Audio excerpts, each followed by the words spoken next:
Hi guys, welcome to my channel. ఈరోజు మనం పచ్చి కొబ్బరి తినడం వల్ల మనకి ఎలాంటి ఆరోగ్య ప్రయోజనాలు ఉన్నాయి దాని గురించి మనం తెలుసుకుందాం. వన్ స్మాల్ రిమైండర్, ఏ పాయింట్లో అయినా ఈ ఇన్ఫర్మేషన్ మీకు వాల్యుబుల్గా అనిపిస్తే నా ఛానల్ తప్పకుండా సబ్స్క్రైబ్ చేసుకోండి, అలానే లైక్ చేయండి. అప్పుడు ఎక్కువ మందికి ఇన్ఫర్మేషన్ అనేది రీచ్ అవుతుంది. మీ ఫ్రెండ్స్ అండ్ ఫ్యామిలీకి షేర్ చేయండి, వాళ్ళు హెల్తీ ఇన్ఫర్మేషన్ తెలుసుకుంటారు.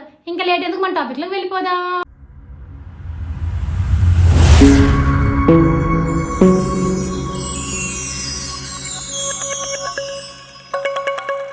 పచ్చి కొబ్బరిని సాధారణంగా చట్నీల తయారీతో పాటు ఇతర వంటకాల్లో ఉపయోగిస్తారు. కొందరు బెల్లం చక్కెరతో ఉండల తయారీలో వాడతారు. అయితే మరి కొందరు వీటిని పచ్చిగా తినడానికి ఇష్టపడతారు. అయితే పచ్చి కొబ్బరి తింటే శరీరంలో చెడు కొలెస్ట్రాల్ పెరిగి బరువు పెరుగుతారని కొందరిలో సందేహం ఉంది. అయితే పచ్చి కొబ్బరిని ప్రతిరోజు కొద్ది మోతాదులో తీసుకున్నట్లయితే అనేక ఆరోగ్య ప్రయోజనాలు ఉన్నాయని ఆరోగ్య నిపుణులు చెప్తున్నారు. అవేంటో ఇప్పుడు మనం తెలుసుకుందాం. పచ్చి కొబ్బరిని తినడం వల్ల మన శరీరంలో చెడు కొలెస్ట్రాల్ తగ్గించి అలాగే మంచి కొలెస్ట్రాల్ పెరగడానికి సహాయపడుతుంది. దీనివల్ల మన గుండె కూడా ఆరోగ్యంగా ఉంటుంది. పచ్చి కొబ్బరిలో పీచు పదార్థం ఎక్కువగా ఉంటుంది. ఇది మన జీర్ణక్రియ ప్రక్రియను వేగవంతం చేయడానికి సహాయపడుతుంది. పచ్చి కొబ్బరిలో ఉండే పోషకాలు థైరాయిడ్ను తగ్గించడానికి సహాయపడుతుంది. అలాగే ప్రతిరోజు కొద్ది మోతాదులో పచ్చి కొబ్బరి తిన్నట్లయితే మన మెదడు అనేది చురుగ్గా పనిచేస్తుంది. అలాగే మతిమరుపు సమస్య అనేది కూడా తగ్గుతుంది.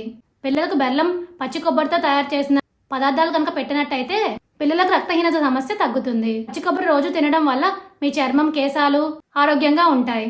అలాగే జుట్టు రాలే సమస్య కూడా తగ్గుతుంది. అర్థమైతే మీ అందరికీ పచ్చి కొబ్బరి తినడం వల్ల మీ ఆరోగ్యం ఎంత మేలు చేస్తుంది అనేది. For more videos please like and subscribe my channel. Thank you for watching my video.